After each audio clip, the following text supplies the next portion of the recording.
দেখতে পাচ্ছেন এই তেলে আমি মাছ ভেজেছিলাম, যার কারণে এভাবেই আছে। আমি তেলটার পরিবর্তন করলাম না।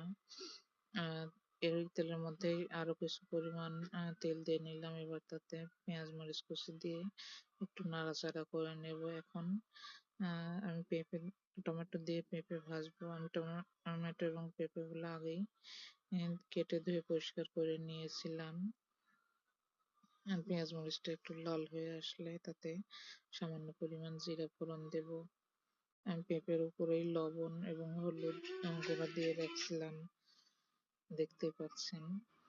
এবার একটু নাড়াচাড়া করে মিশিয়ে দেবো যাতে লবণ হলুদটা পেঁপের সঙ্গে মিশে যায়।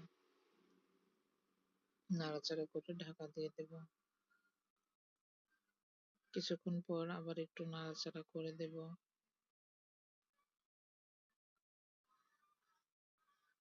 এবার তাতে টুকরো করা টমেটো, 3টা টমেটো দিয়ে দিলাম। আমরা অনেকেই জিজ্ঞেস করেন আমরা প্রতিটা তরকারিতে টমেটো খাই কিনা।